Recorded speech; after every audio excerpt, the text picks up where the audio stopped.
Hey there, beautiful souls. Welcome to today's message.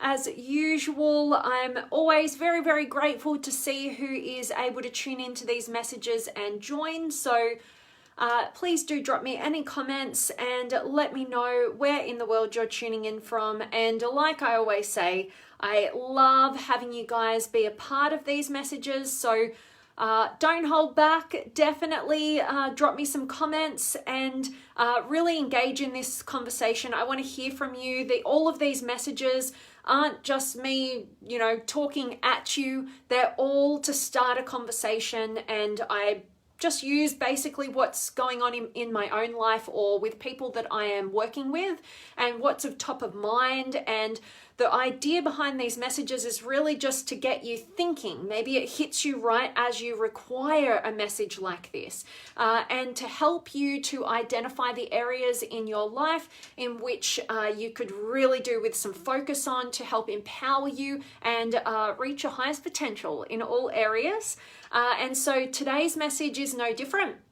Like I said, I believe that when we can, I want to share a personal perspective, but keeping a very open mind and perspective and wanting to learn and be curious as to other people's experiences that could highlight different blind spots that I have, that each of you may have. And that's actually how we can gift each other, something pretty extraordinary, I believe, through perspective.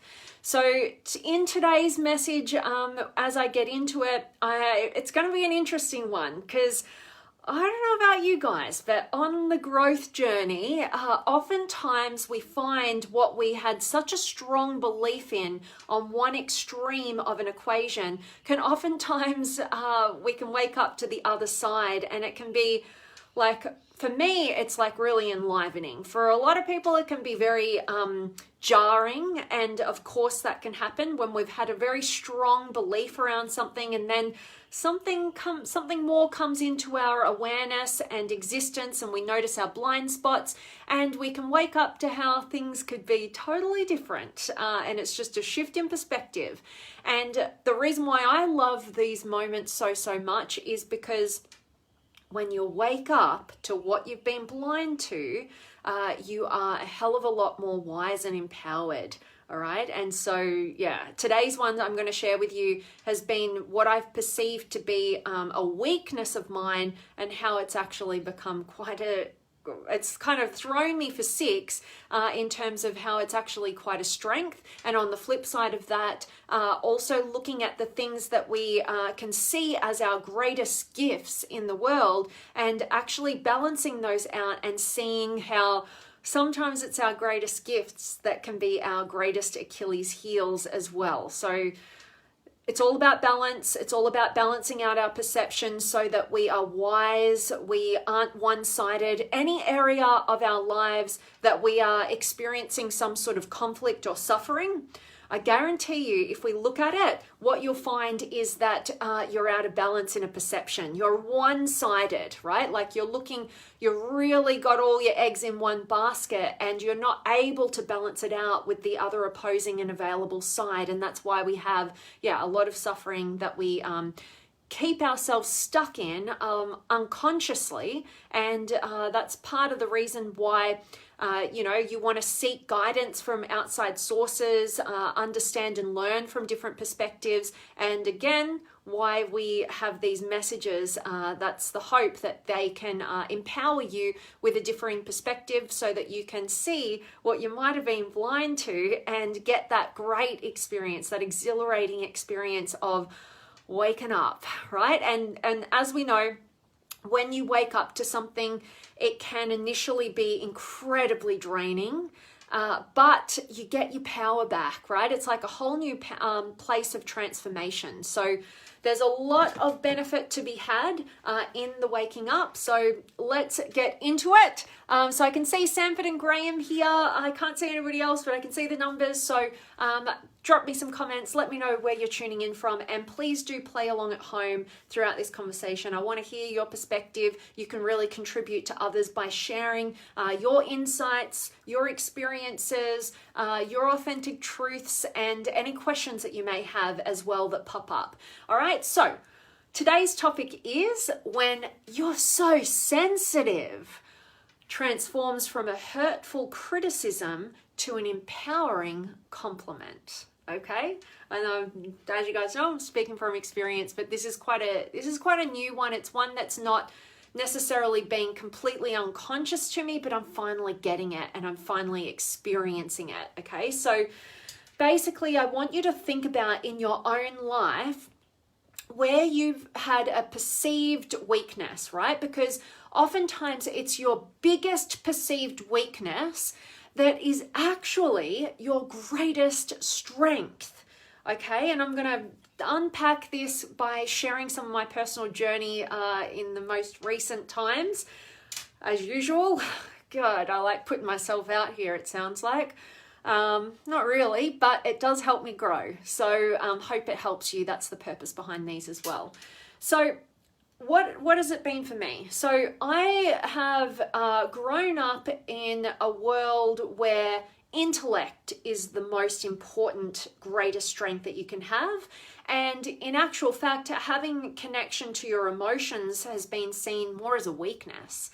Right? That, and basically what I've witnessed in the environments that I've grown up is it's kind of a battle. Like you're either, the strong intellectual one who's the winner, or you're the weak emotional one that just gets kind of treated like a punching bag, basically. Okay. And so as the youngest in my family, the only girl in my family, and when I look at personality psychology, which is a major framework that I use in helping people to reach their potential and get on the right path, I can see how I've been very different to the more authoritarian members of my family and upbringing.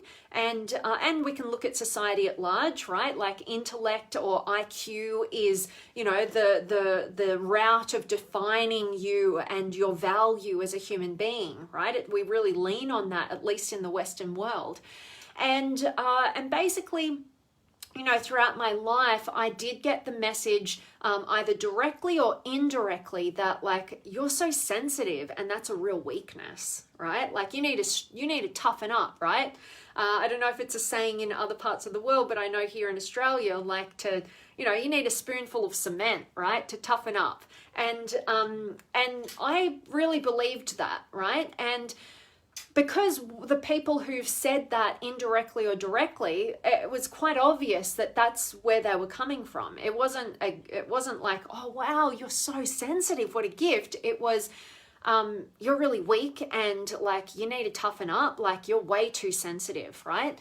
And so from a very young age, like I learned that it wasn't safe to be really open and to be really like it was safe. I was way too open, to be honest, but like in terms of expressing any negative emotion, all right, that was where it was mainly at. Like I could express and actually used my expression of positive emotion to really survive and to really get through, and took on the responsibility of wanting to make everybody happy around me to mitigate against the challenges and the difficulties and the pain that other people were in. And I simultaneously went to sleep to my own connection to my negative emotions, because in order to survive, like my role was to go to sleep to that so that I didn't burden anybody more than they were already burdened by the negative events that were going on. And I just played and hyper-focused on the positive emotions and how I could make people happy, basically. So let me know if you can relate to that in maybe some of your own family system or dynamics. Basically the happy child, right? And the good child who wasn't any problem. And basically getting the message from seeing other family members who did express negative emotions, and it went to an extreme realm that I've since woken up to. What was really driving the extremeness of some of the dynamics that were at play that weren't normal, right? And I just wasn't aware. I didn't have the knowledge or the information or the understanding about more of the disordered elements of our human nature. And so that was whatever we grow up with, we normalize, right? And so what I saw and what I interpreted from a really young age was, oh, don't show negative emotions, and really guard yourself, your emotions, and cover them up with intellect, right? And prove that you're a valuable person by being very intellectual, all right? And so that's, and certain, right? Very masculine way of being was like the survival strategy, right? And basically that shut me off, and I got the message so many times that you're so sensitive was such a hurtful criticism that I just shut off from that. And it wasn't that I stopped being very acutely aware of the emotions of other people and what was going on for them, and but basically what happened was I just didn't trust my intuitions. Or I still had them, because we can't shut off something that's actually a real strength of ours.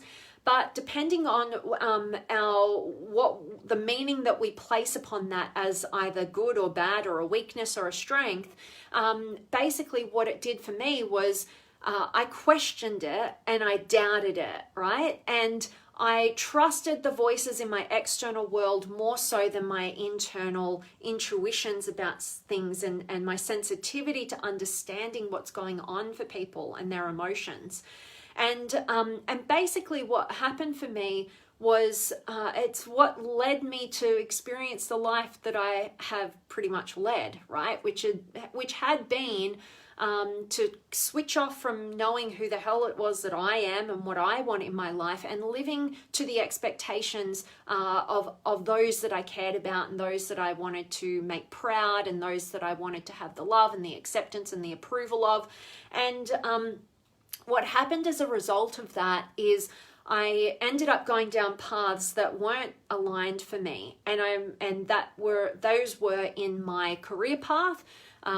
Doing a business degree and then still not knowing what the hell I wanted to do or who the hell I was, and doing a law degree because I thought that basically on the surface that will open up the most doors, but really what was going on underneath that was I need to prove that I'm lovable to the people, mainly my dad. It was basically, that's why on an unconscious level I chose that path, which is totally out of alignment with who I am, right? I excelled in mediation, but in the win-lose scenarios that basically the whole legal system is built upon, it just goes totally against my nature, right? Because I believe that we can bridge any gap through understanding, right? So you can see it was the totally wrong path, and it was even worse before that because I thought, oh, maybe I should be an accountant. And I will just say, don't any of you ever let me control your finances, all right? Because it won't be good for you, okay? Totally wrong, right? Those pathways. And my closing off from my own intuitions and my own inner guidance, right, also led me into relationships that weren't in alignment either, and really they were a neediness to get into relationship to fulfill this sense of emptiness that was left from such a disconnection from myself and my own feelings and my own emotions, right? Because I felt like that must be a weakness, because that was the reflection and the feedback I was getting from those in my external environment. Okay, and so after a series of relationship dynamics that really what happened was I got into them really quickly and easily and never really selected them, because how can you when you have no real clarity over who you are and your values and what you want? And it really just was them wanting to be with me so much and being so nice to me, basically. And what would happen, and again, like I said, to fill that void of emptiness that was going on within me because I was so disconnected from self that I was trying to get connection in the external world unknowingly, right? And what would happen over these many years in each of these long-term relationships, I would eventually realize that it was so empty even being in the relationship, right? Because I wasn't in the right relationships. I was in very codependent dynamics where, you know, basically a half of a person, you know, wants another half of a person so that we can try and make one whole person. But basically it's just a needy grab for these missing voids that only we as an individual can truly fulfill for ourselves. So it's always going to end up a sense of emptiness and toxicity in some format. You know, and even though I am grateful for the people that I have partnered with in the past, have been, you know, always treated me very well and, you know, lovely human beings, right? But there was a reason why we're attracted to one another, because of those voids that we held within. And basically through a series of escalating relationships that started with very loving kind of dynamics, but were highly codependent. So not necessarily healthy, but very loving and attached relationships, more anxiously attached relationships. Eventually, the relationships and the people that I was attracting, because again, I wasn't selecting my partners, I still had that emptiness within because I wasn't owning my strengths and knowing who I was at the highest capacity. I continued to attract more of an escalating character, which basically what I mean by that is more of a wake-up call. The darker and darker the gurus were getting, right? The teachers that we attract in particular for me in intimate partnership. And I had the same experience in friendships as well. But basically it had to get to the point of escalation where I don't want to like tire you guys out with the same old stories, because I know I've shared quite a lot of this, particularly over the last 1.5 to 2 years now. But basically what happened was, each person that I was attracting was an escalation on the one beforehand. And I didn't have the knowledge of the darker aspects of our humanity and the more of our mental disorders that we can be suffering from. I didn't have that knowledge, right? And I lived a life of being the perpetual happy child who's trying to make everybody happy and focus on the good and see all the good so I could basically survive in a disordered environment. It kind of painted the picture for me to attract the people that I was attracting, and those people getting progressively more disordered, actually, you know. And I've since learnt what is vulnerable narcissism. That looks very empathetic. It looks, this person is very emotionally connected. Like, this can't be anything like a grandiose narcissist who is abusive or whatever, right? I was completely like a little lamb going to the slaughter in a lot of these dynamics because I didn't understand, right? And all my dynamics were, you know, attracting their dynamics, again, to wake me up, right? Like, that's the reason why we attract the circumstances that we do, to wake us up, right? And if it gets painful enough, maybe you learn the lesson. And basically it went from that to even having a connection. Like, a couple of the connections didn't become relationships, but they were seeking relationships with me. And I've since been able to learn and discern sociopathic dynamics. Like, I'm talking like crazy town, right? Like, that I was so oblivious to these things and these dynamics. And basically my last experience with all of this has waking up to it by arming myself with deeper knowledge of the aspects of our humanity that I'd previously been avoiding because my childhood required me to go to sleep to mental disorderedness in order to survive in the family system that I was in, and I couldn't have coped with understanding that.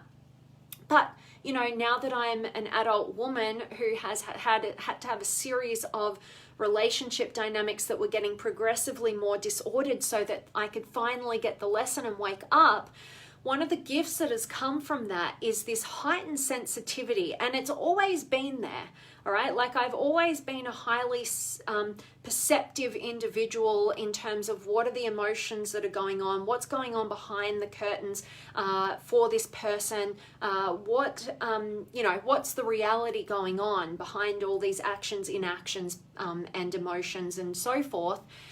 But because I deemed it as a weakness, from the feedback that I got from loving individuals, well-intentioned individuals who actually just wanted to protect me, right? But basically, now that I've gotten to this point, I can see through the whole curriculum that I've created for myself over the years, particularly through intimate partnership, that, oh, there was my intuition there. I knew it here. I saw that. I let myself get into such a state of confusion that it negated my truth and my belief in what I knew to be true on a very intuitive level. And that's why these dynamics have had to escalate to this point, to wake me the hell up, right? To shake me awake. And now that I've reached this point and I've armed myself with deeper sets of knowledge, and also I'm about to commence a degree in psychology starting early next year, because I can see it's been the missing link for me to be the most balanced, most helpful individual that I can be, both personally and professionally, to mitigate against these blind spots that I've had that were necessary at one point in my life, but they're actually tripping me up right now in my life if I don't learn the lesson and see the beauty and the strength in the fact that I'm highly sensitive. And what I'm doing right now is I am validating myself, and I've also removed people who are very invalidating to me and my experience in my life, and I have brought closer those who are very healthy individuals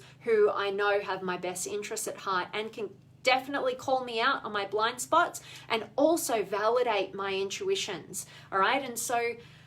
And of course, I have to do that for myself, but it's always helpful if you have people in your life who can also do that with you. All right. And so basically, from going on this journey and being able to reflect and have enough experiences in my curriculum to really strengthen and know in my heart of hearts what has been my intuition and what has been my fear. There's a massive difference there that we often mistake them, and that's what I did. I intellectualized away the red flags that were being presented to me in those dynamics.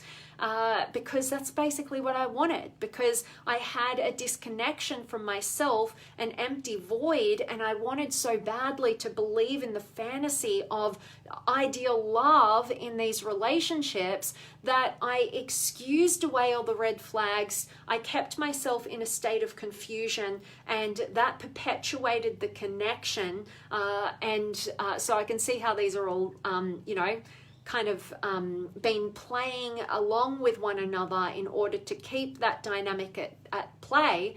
But, and I've known this, and this is a quote I came up with probably about 4 years ago, which is basically a realization that I had back then was your confusion is your overthinking mind attempting to outbattle your inner wisdom, your intuition, all right?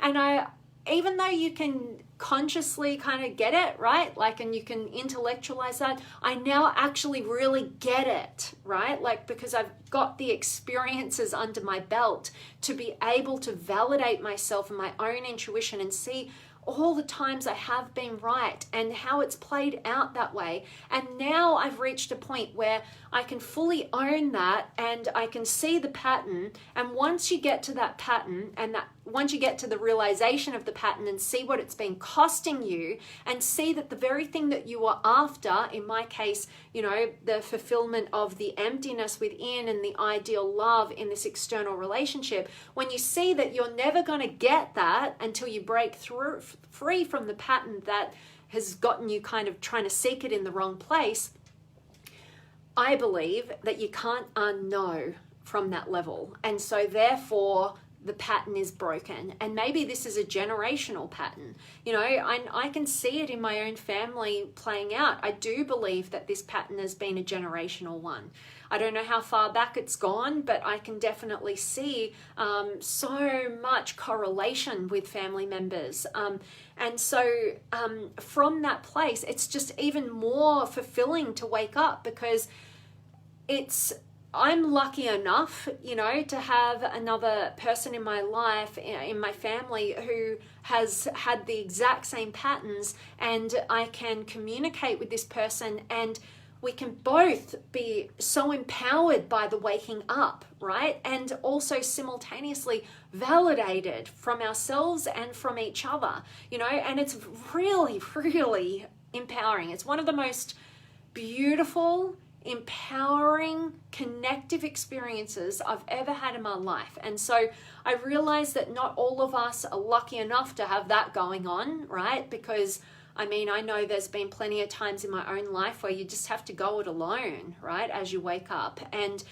also with many of my clients, you know, I've been that person who has been that support network for them as they've had to almost watch everything around them crumble down as they make these realizations, which takes a ton of courage to own and wake up to, and to stop the denial of and the confusion around.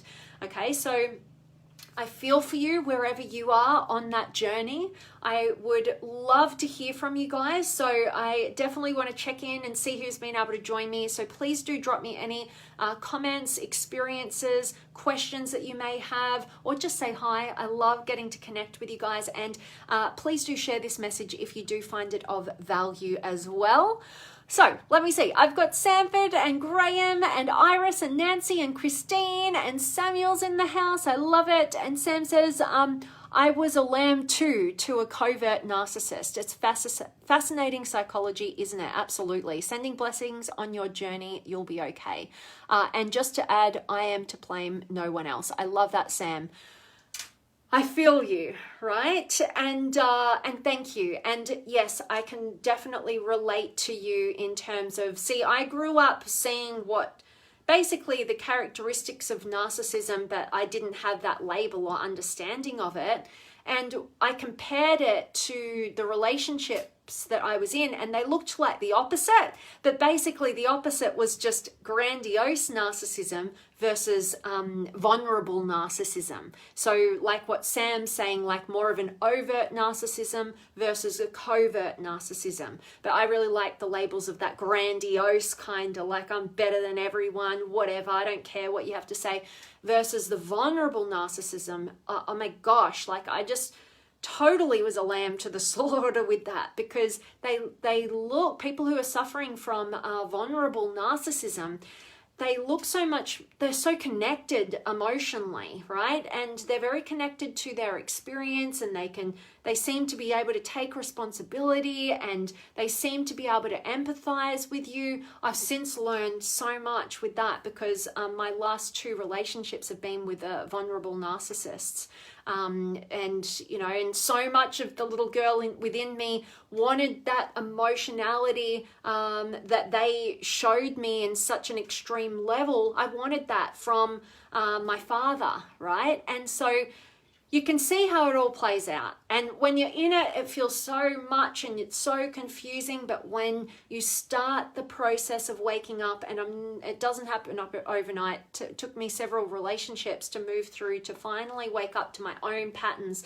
Like Sam is saying, no one to blame, not even yourself, right? Like, I don't believe that we should ever blame anyone else or ourselves. I don't think that's constructive, but taking the responsibility as an adult, right? You might not have been able to take responsibility for how you may have been victimized or whatever that happened for you as a child, but you're now an adult, right? So it is your responsibility to recognize and take ownership of your patterns. And oftentimes you're not going to be able to get there by yourself. Like, if you need support, get support, but that's part of taking responsibility to wake up and not play the victim. All right. Oh my gosh. Like, you know, and that's part of my pattern that kept me stuck in these dynamics, is I was so resistant to ever being a victim in my life, right? Oh, I can't be seen as a victim. I don't want to be anything. I was overly responsible for other people's bad treatment and patterns and red flags because I wanted to be anything but a victim. Well, that just makes you even more of a lamb to the slaughterhouse, right? You've got to be able to acknowledge and own where you may have been victimized, but you don't live there. And you realize you're an adult and you take the responsibility and you move forward. I love that, Sam. Thank you so much for being here and sharing. I always love having you here, my friend. And Sanford, yay. Oh, I love it. Okay, I went through a so-called phase when I left the cult where anything and everything would trigger me. Side note for any of you guys who haven't seen my interview with Sanford 𝗀𝗂𝗄𝗏, I encourage you to check it out, and he has an amazing story of leaving a cult, which, yeah, it's just too deep to go into right now, but if you do want to hear that story, then drop me a comment or shoot me a message and I'll send you the link to it. Okay, so went through the so-called phase when I left the cult, where anything and everything would trigger me, most times with anger, sadness, or emotionally. I noticed, based on feedback from those around me, I was being triggered by everything, which was a problem with me. I dare say, if you notice that in yourself, that is the very best time to dig deep and find the values offered from that trigger. Absolutely. That is the first step to a long staircase to learn who you are and what you are, and to see the beauty or benefit from that situation. Everything is my fault. I love that. And Sanford's got a pretty cool t-shirt that says that, which is always fun to see. So thank you so much for this share, Sanford. That's awesome. And you know, that's the thing, is to look at those so-called triggers, our sensitivity, and to not discount it. Like this message is really all about. What if your heightened sensitivity or your triggeredness is actually your gift? Because every emotion is here as a feedback mechanism to get you off the wrong paths and get you on the right paths, to highlight the areas in which you need to grow to be your most empowered individual. So you don't want to shut off from your sensitivity. You just want to know how to channel that energy in the right direction so that you can utilize that feedback as those wake-up calls attempting to get you to be the most empowered individual that you can be. And Sanford has been a brilliant example of that. It's been an honor to be on this journey with you, my friend, and all the growth that you've had. You are such a wise soul and fully versed and experienced in this, so I love it. Awesome. And Sam, you're a high empath. We will struggle always. I know the pain. Yeah. You know, for any of you guys, because this is a really big deep dive for me, is and it's been quite a draining and exhausting but fully enlivening one simultaneously, if you can get around that paradox. The study around more of our mental disorders, and I'm looking mainly at personality disorders, and narcissistic personality disorder is one of the ones that's so much in the mainstream, but it's really important to understand what that word means. I just watched a really good documentary. It's called Narcissistic Abuse Documentary. Real original, but that's the name of it. If you want the link to it, I'll send it to you. But to me, it was really, it's really empowering to see other people who may have had similar patterns to you talk about their journey through it and to the success point. It's very empowering to understand that. Also, there's a couple of brilliant books. One is Dr. Ramani's book, which is Don't You Know Who I Am? Right? It's a really good book to understand narcissism in terms of the relationship dynamics, if that's an intimate partnership, a family relationship, a parent, sibling, if it's a boss or a co-worker. Or also what I love about the book is looking at how narcissism is just a pandemic across our society. All right, it's super important to see this.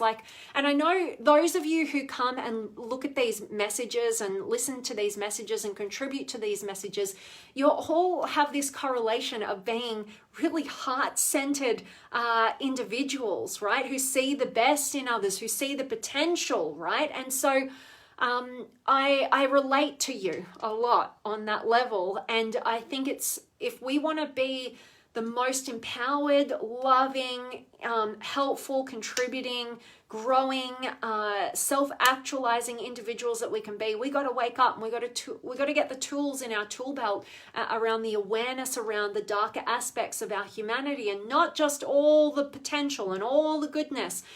Because if we're out of balance, like I mentioned in the beginning of this message, that's what creates the suffering and the perpetuated patterns and repeated patterns in our life. So that could be costing us. So I would definitely recommend that. And one of the absolute best books is this one.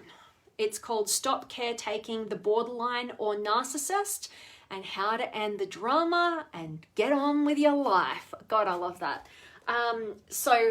This one helped me so much, because oftentimes those of us who are quite heart-centered and empathic, or however you want to deem it, we end up caretaking people around us who aren't healthy and who are quite manipulative and could be costing us our self-esteem and much more in our lives. And when you wake up to it, I think what kept me asleep for so long was it's actually terrifying when you realize the situations and the dynamics that you're actively putting yourself and your little inner child into, right? Into these abusive, potentially much more abusive situations. Okay, so I really recommend those books, and just look at your journey and start trusting your intuition. Add it up. Write a list of all the intuitions you've had that were proven right, and ask yourself, why am I not backing myself? Why would I be trusting external voices and keeping myself in a state of confusion? What's the payoff, right? What's the payoff? Because for me, it was that emptiness within, right? The disconnection from myself was creating a void of emptiness within that was making me want to discount and excuse away and keep in confusion about the red flags that I was seeing, so that I could try and fulfill that void of emptiness with that external connection. And then I've had to learn time and time again how lonely it is to be in a relationship with somebody else when you're disconnected from the truth of your intuition and major aspects of who you are. You realize, I was trying to fill that void, and now it feels even emptier. And and it's always pointing, for me, it's been always pointing me back to myself. Whatever I seek externally is what I need to meet internally. And I believe, and it's been my experience with the people that I've worked with as well, that is true for all of us as human beings. Okay, so see what the payoff is that keeps you perpetuating these patterns. Seek some guidance to help highlight the blind spots for you as well, from people that you trust. Go on the journey. I love it. Awesome. And Jennifer's here as well. And Graham. Hi, Vanessa from the UK here. Always good to see you, my friend. Sounds like a double-edged sword you went through. Yep. Dealing always a paradox. Dealing with sensitivities at the same time as converting them into intelligence. Yep. A positive result, but a difficult journey. Do you think untended sensitivities can cause issues in the long run? I find I replace mine with logical professionalism, but don't think I'm dealing with them correctly. I really relate to that, Graham, absolutely. And that's why I mentioned about the family that I grew up in, right? Because my core strengths are actually, when I look at personality psychology and we look at the neuroscience of our personality, my greatest strength is actually the connection to, it's called extroverted feeling. And so it's being very attuned to the emotions of everybody in the environment going around, right? And because I grew up in more of a thinker instead of a feeler kind of variety family, where intellect was held on the pedestal and emotions were placed in a pit of weakness, it taught me to over intellectualize away what my intuition was telling me in order to fit in and give people what they wanted in my external environment. All right, and we continue to do this, and because oftentimes our emotions, we don't have words to explain why we feel what we feel. It feels almost illogical, and we don't want to be like that, right? Like we want to be able to articulate exactly what's going on, right? And so that is a major process in itself, right? And so what happens is we end up stuffing down the truth of those emotions and those intuitions, and that can cost us in a lot of ways, right? Like you're asking, are there issues in the long run? Definitely in our health, right? Like you can look at, just go down the path of 𝗀𝗲𝗄𝗃's work to really look at the correlation between our emotional world and our physical world, and how, you know, different symptoms, different physical symptoms are triggered by untended for emotional experiences and so forth as well. So like, let's look at ourselves holistically, right? Like there's a mind-body connection for sure. And so that's one of the major reasons we need to tend to our own emotional experiences. And basically, you know, like I said, look throughout your life. The more experiences you have, the more potential for validation of all those times where your emotions have been pointing you to something of value, even if you couldn't really like logically explain why. Like, go on that journey for sure, and to know that there is multiple different areas of intelligence. It's not just the intellect. All right, and so we want to be balanced in that as well. So I hope that answered your question. And you know, I in one of my courses that I offer, it's an empowerment program. I go through and I take people through a process which is basically like a meditative process that allows you to basically get your emotions out on a decision or a contemplation, also your logical mind getting its place, but then like basically getting those two aspects to kneel at the feet of your own intuition and build that muscle, you know, to know that there is a part of you that always knows, it always has the answers. And when we're in confusion, it's that battle between those aspects and us not trusting in ourselves. So that might be a really cool process. So any of you who might be interested in that, you can let me know as well.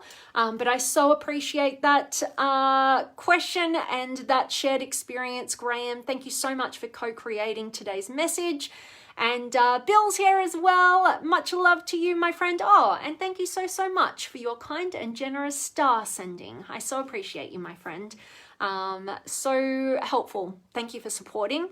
And Sanford, thank you for the work you have helped me through. Always, Sanford, and thank you for allowing me to come on that journey with you and be part of that journey with you. And yeah, and thank you for like just being such a great role model.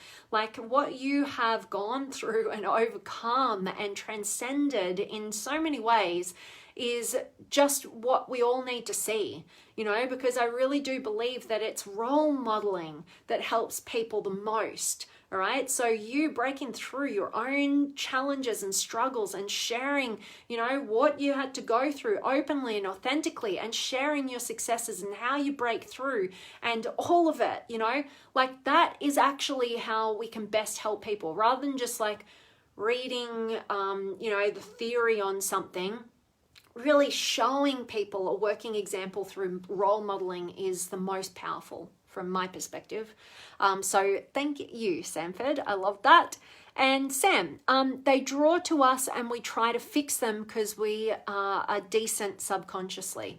Yeah, absolutely. And also, you know, there's a payoff for that as well. So from my experience, what happened for me was I've always attracted friends and partners who in some way needed my help, right? Like some way struggled, usually from, you know, yeah, broken families or had some very traumatic experiences in their childhood. And like I'm attracted to that because of how much I want to help and serve and contribute, how much of a need that is for me. But it is previously, and particularly before I found the realm of personal development, it was very unhealthy because I was basically needing people to need me in order for me to prove my sense of value as a human being, and deeming myself unvaluable if I wasn't helping, you know, at the extreme. And so that's that ain't helpful, right? That ain't healthy. So we really need to look at ourselves based on who we're attracting and not play the victim, like Sam was saying, basically, you know, but to really notice, what is it about me that continues to attract these unhealthy dynamics? And it's usually a lot easier to see what somebody else is doing wrong before we can see it for ourselves. And so to be able to find both sides, all right, so that you can set yourself free. Absolutely. Love that share, Sam. And Sam said that is a good read. Oh, awesome. So you read one of the books that I mentioned. I love it. That's cool. And 𝗀𝗄𝗂 is here. And Sam, I've learned so much from you, coach. Oh, I appreciate that, Sam. Thank you so much. And I really, really value you showing up and co-creating these messages as well. So thank you. Always touches my heart to know I can be of value in some way. And much love to you, Bill. Great to have you as usual. And Wayne's here, and Brian. Good to see you. So that is my message for those of you who are just joining now. Please do catch a recording. Please do get a ton of value from today's message, and remind yourself that, you know, sometimes, and it might be different for you, I'm sure it is different for you, what has been something that you have perceived to be your greatest weakness that could actually be your greatest strength? You know, just like me growing up thinking, you know, and getting the feedback, oh, you're so sensitive, like it was a hurtful criticism that I had to shut off from and intellectualize away or hide. It's actually turned out to be my absolute greatest strength, most empowering strength. Because through the experiences I've been through, I can now go, oh, no, my intuition knows, I can feel it, and I'm trusting it. Even if I don't have the logical explanation for you to get it, I know it, I trust it, I value what comes from within more so than what's coming from the outside, all right? And so that, not to say that I won't always be open to new perspectives and having light shone on my blind spots and all of that, but there's this newfound empowerment in my own intuition, and oh my God, like it's next level, right? Like when we wake up to where we've perceived a weakness, it's actually a strength. Everything's in balance. And the same can be said for those things that you think are your greatest strengths, can also be your Achilles heels, right? Like my greatest strength of seeing the potential and seeing the greatness and, you know, giving people the benefit of the doubt and all those sort of beautiful things that I love about how I operate. And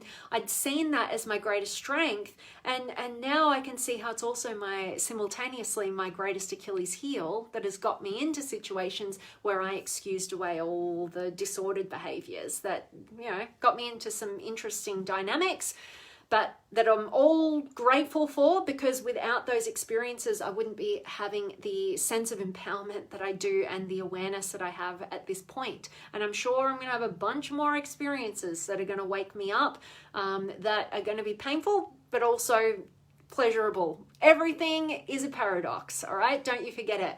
All right, so that is my message. So much love and appreciation for each and every one of you guys. Thank you so much for showing up. Thank you so much for sharing. Thank you so much for co-creating this space and contributing. You guys are such a gift in my life to give me the opportunity to really share with you who I am and what goes on in my life. It's very, very healing for me, and also allows me the opportunity of potentially meeting my desire of contribution as well. So hope it was of value to you guys, and so much love, and I will see you guys very, very soon.